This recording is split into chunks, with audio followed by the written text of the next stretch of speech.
ये तालियां बजा बजा के तो आपने हमारी आदतें ख़राब की हैं। हम सिर्फ ताली बजवा के, झंडे लगवा के, वोट मांग के, अपनी सीटें लेकर, कोई एमपीए, कोई एमएनए, कोई गवर्नर, कोई सीएम, और हम बड़े बस गाड़ियों में शू शू आए और चले गए, कोई ताली नहीं बजाए। हमें गालियां दें आप लोग, तब हम सुधरेंगे। मारे पकड़ के हमें, तब हम सुधरेंगे। 80 लाशें जल गई हैं। जले हुए लोगों पे सियासत कर रहे हैं। कोई कह रहा है 1947 में ये हुआ, कोई कह रहा है 2006 में यूं बना, यूं बना। अबे बनने का नहीं पूछ रहे, आग क्यों नहीं बुझी, ये पूछ रहे हैं ये लोग कि हमारे लवाहिकीन जल गए, बचाने कोई नहीं आया, ये पूछ रहे हैं। तुम कह रहे हो पैदा कब हुए हैं? कोई अकल का सवाल करने वाला है? क्या हो गया है अवाम को, क्या हो गया है? सवाल ये करें कि आग क्यों नहीं बुझी, सवाल ये करें रेस्क्यू क्यों नहीं हुआ। आग तो लगती रहती है बकौल इन्हीं रहनुमाओं के। आग लगाई गई है सर, आग लगाई गई। चले आग लगाई गई, आग लग गई, आग बुझाई क्यों नहीं गई? रेस्क्यू क्यों नहीं पहुंचा? अंदर क्यों नहीं घुसे? दरवाजे तोड़ने वाले कहां थे? यहां तुम पूरी पूरी बिल्डिंगें गिरा देते हो अगर पैसे ना मिले। सिंध बिल्डिंग कंट्रोल अथॉरिटी के लोगों की लिस्ट में दूं जो साउथ अफ्रीका सिर्फ शिकार खेलने जाते हैं लाखों डॉलर का, तो वो क्यों नहीं पहुंचे? एंटी इंक्रोचमेंट पूरी पूरी बिल्डिंगें गिरा देती है, उस दिन दरवाजे क्यों नहीं तोड़े? कहां थे डिपार्टमेंट? ये सारे सवाल हैं। इसीलिए मैंने कहा है कि जुडिशल कमीशन हाई कोर्ट के चीफ जस्टिस साहब को के बनाएं और उसमें एमएनएस को डालें, एमपीएस को डालें, मेयर को डालें, सब आए ना। अगर कसूरवार नहीं है तो भाई मैं मेयर को गले लगाऊंगा, है एक पप्पी दे दूंगा उसको कि भाई तू कसूरवार नहीं था भाई मेरे। हो भी सकता है, हमने कोई ब्लेम थोड़ी करना है मेयर पे। भाई मेरी आपकी उनसे क्या दुश्मनी है? हो सकता है कि उनका कसूर ना हो भाई, तो आए ना सब आके मिलके। लड़ाई क्यों कर रहे हैं? सियासत क्यों कर रहे हैं? सब बैठे, एक दिन का काम है, एक दिन का। अगर 8 घंटे में पता ना चल जाए कि वजूहात क्या थी, मैं जवाबदार हूं। 8 घंटे में सब बड़े दिल से बैठे, सारे मिलके खड़े हो, लाशें भी मिल जाएंगी। सब वहां खड़े हो ना। अगर आप किसी एक को कह देंगे अच्छा भाई मैं जा रहा हूं तुम काम कर लेना, ओ भाई यहां पे घर में काम नहीं करते। कौन आपकी बात मान रहा है? 7 दिन हो गए, अभी सिर्फ 30 लाशों का डीएनए हुआ है, तो क्या 6 महीने के बाद होगा? डेथ सर्टिफिकेट क्या 8 महीने बाद मिलेंगे? फिर पैसे क्या 1 साल के बाद मिलेंगे? तो हमें यह करना है कि मैं दावत दे रहा हूं, आ जाएं आप मेरे पास या मुझे बुला लें, जहां बुलाना है मुझे बुला लें। मैं अपनी टीम को ले आता हूं, अपोजिशन लीडर आ जाते हैं, इलाके का जो एमएनए है उसको मैं ले आता हूं, 2 लोग मैं साथ ले आता हूं, 10 आप ले आए, और एक कागज पेंसिल लेकर बैठते। 10:15 पर आग लगी है और आज 1 हफ्ता गुजर गया, उसका मिनट टू मिनट बना ले। कौन कब पहुंचा, कौन देर से पहुंचा, कौन नहीं पहुंचा, क्या चीजें मौजूद थी आग बुझाने के लिए, क्या चीजें चाहिए थी जो नहीं थी। तो जाहिर है जान करके तो किसी ने आग नहीं लगाई ना। मैं कहता हूं कि कोई सिंध हुकूमत ने या जो आपकी लोकल गवर्नमेंट है केएमसी जान करके तो नहीं लगाई ना। अब बात सिर्फ ये हो रही है कि कोताही, नाइली या इक्विप्ड ना होना, इसका जिम्मेदार कौन है, बस ये बात हो रही है। उसको कैफिर किरदार तक पहुंचा दे, उसको मिसाल बना दे, ताकि आइंदा किसी की हिम्मत ही ना हो। उनको पता हो कि ये गलती करने से ये सजा मिलती है जो मिली है। सही कह रहा हूं? बिल्कुल सही, 100%। और अकाउंटेंट जनरल को लेकर बैठ जाते हैं, लिस्ट आपके पास मौजूद है, एक दिन के अंदर सबको पैसे दे दें और इनसे अंडरटेकिंग ले लें, अगर किसी ने गलत लिया होगा तो उसको भी बाद में हम अकाउंटेबल ठहरा देंगे। लेकिन पहले दिन इनको पैसे ट्रांसफर करें। सोचे, सिर्फ अल्लाह के अजाब से डर के सोचे कि दुकान जल गई, कमाने वाला जल गया, पैसे जल गए, तो यहां आके करेंगे क्या? बच्चे कैसे पालेंगे? अब मैं हिसाब किताब बना रहा हूं, मैं डेथ सर्टिफिकेट बना रहा हूं, मैं FRCS लाओ, ID कार्ड लाओ, गवाह लाओ, फलाना लाओ, ढिमकाना लाओ, बस लाओ लाओ लाओ, और उसमें महीनों सालों गुजर जाएंगे। और मैं इंतजामिया को ये बताना चाहता हूं, कान खोल के सुन लो कि ये जो चक्कर खिलाए जा रहे हैं ना लवाइकीन को, कि DNA की रिपोर्ट फलां जगह से ले लो, डेथ सर्टिफिकेट फलां डिपार्टमेंट में जाके ले लो, काउंटर बनाओ वहीं पर, घरों पर आकर दो लोगों की चीजें। ये कोई मजाक है कि 80-90 लोग जल गए, उनके लवाइकीन रो रहे हैं।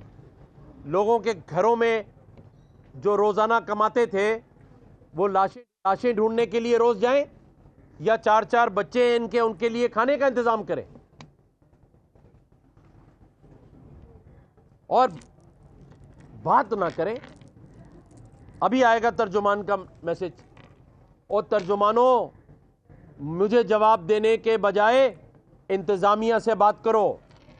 इस वक्त मैं जहां खड़ा हूं, इनकी लाश नहीं मिली भाई की, डेथ सर्टिफिकेट नहीं बन रहा है, घर का चूल्हा बंद है।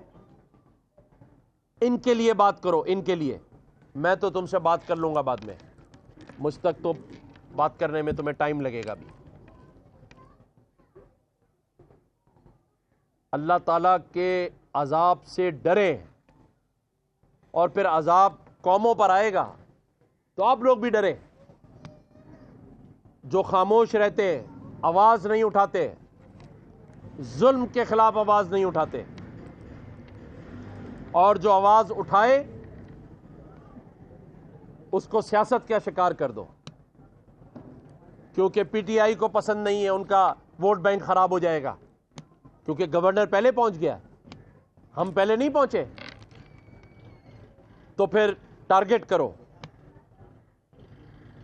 फिर तर्जुमानों के बयानात सुनो, आप पहले पहुंच गए, आप प्रोटोकॉल ले गए, आप फलाना ले गए। बेशर्मो, 90 लाशों पे तो बात करो। टैक्स के पैसे से अगर पैसे दे रहे हो तो कौन सा एहसान कर रहे हो भाई? आए सामने वो जो कहे कि मैंने अपनी जेब से पैसे दिए, कहें खड़े होके कि 1-1 करोड़ रुपए जेब से देते हैं। हमने यहां आकर जेब से जो करना था किया है। उनको प्लॉट देने के लिए आए हैं, घर के खर्चे के लिए हमने कहा है, ये जेब से है। एहसान थोड़ी है, फर्ज है तुम्हारा, ड्यूटी है तुम्हारी, मुलाजिम हो तुम इस हुकूमत के। और फिर आंखें दिखाना, बयानबाजियां करना। सियासत करनी है तो हम तैयार हैं, लेकिन पहले इन 88 लाशों का हिसाब दो। वहां पर रेस्क्यू के काम क्यों नहीं हुए, उसका जवाब दो। इनकी लाशें नहीं मिल रही हैं, डेथ सर्टिफिकेट नहीं मिल रहे हैं, DNA की रिपोर्ट नहीं मिल रही है, और आप लवाहिकीन को कह रहे हैं कि मुख्तलिफ डिपार्टमेंटों में जाओ और वहां से ले लो। ये जो रोजाना कमाते थे, दुकान थी, कैश भी अंदर है, माल भी जल गया। इसका भाई जो शहीद हो गया उसके 4 बच्चे हैं, इसके अपने 4 बच्चे हैं, 19 अफराद हैं घर में, बहनें, माँ, रिश्तेदार मिला के, जिनका ये वाहिद कफील है। अब ये यहाँ रोजाना अपने घर वालों का चूल्हा जलाए या डेथ सर्टिफिकेट लेने के लिए उसका ज़ाला करेंगे और करना चाहिए। 1 हफ्ता गुजर गया है, 1 हफ्ते के बाद रिपोर्ट आ रही है कि ये लीज जो है वो फारूक सत्तार साहब ने दी थी। 47 साल पहले वाली लीज निकाल ली, साला ये नहीं निकाला कि आग लगी क्यों और बुझी क्यों नहीं, रेस्क्यू क्यों नहीं पहुंचा। इस पर काम नहीं हो रहा, काम हो रहा है लीज किसने दी थी।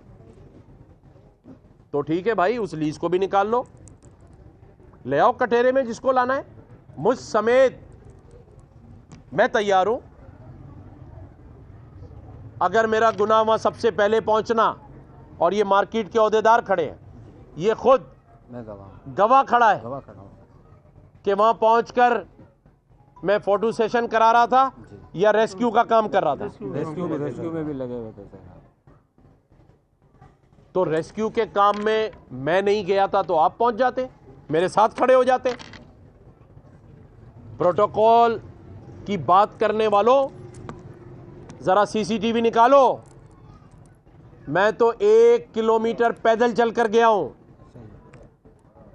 आप बताएं, क्या मेरे साथ कोई सिक्योरिटी खड़ी थी? नहीं था सर। मैं अवाम में अकेला खड़ा था, क्योंकि मैं अवाम में हूं, मुझे इनसे कोई खौफ नहीं है। लेकिन अगर अवाम में खड़े होकर कोई काम कर रहा है तो आप उसको तनकीद का निशाना इसलिए बना रहे हैं, मुझे समझ आ गया है कि आइंदा कोई ना जाए। समझ गए? आइंदा कोई बचाने ना जाए, क्योंकि हमने तो आना ही नहीं है, हमारी तो जिम्मेदारी नहीं है। लेकिन हमारी जिम्मेदारी भी है, हमारा शहर भी है, हमारा सूबा भी है, और हम हर मुश्किल घड़ी में आइंदा भी आके खड़े होंगे इंशाअल्लाह, गम में भी और खुशी में भी। डरने वाले नहीं है। तुम डरा किस चीज से रहे हो भाई? गवर्नरी से डरा रहे हो? हाँ, डरो उस दिन से जब मेरे पास जो सूटकेसेस हैं जिनमें सबूत है वो लेकर मैं बैठूंगा। आज तो हम इसलिए चुप हैं कि पाकिस्तान आज इंडिया से जंग जीतने के बाद हमारा फील्ड मार्शल, हमारा वजीर आजम दुनिया में जाके पाकिस्तान के लिए रोजगार ला रहा है, मौके पैदा कर रहे हैं हम दुनिया में। उन मौकों से कुछ मिल जाए इस मुल्क को जो अब तक नहीं मिला, अगर मिल जाए, इन नौजवानों की बुढ़ापे में वालिदैन के सामने इनकी औलादों को रोजगार मिल जाए, इस शहर के रोड रास्ते बन जाएं, उसलिए चुप हैं। वरना बताने को तो बहुत कुछ है। क्या हमें नहीं पता? जो तुम्हें पता है उससे ज्यादा हमें पता है। भाई होश के नाखून लें, मुद्दे पर आए। लाशें निकाली क्यों नहीं? डीएनए रिपोर्ट्स कहां हैं? रेस्क्यू क्यों नहीं पहुंचा? और रेस्क्यू ने पहुंचकर लोगों को बाहर क्यों नहीं निकाला? शहर के सेंटर में है ये गुल प्लाजा, किसी गांव में थोड़ी है जो पहुंच नहीं पाए। क्यों नहीं पहुंच पाए? हाँ अली खुर्शीदी भाई, क्यों नहीं पहुंच पाए? नाअहल है। फिर अपनी नाअहली छुपाने के लिए हमारे चेहरे ढूंढ रहे। इक्तदार हमारे पास है।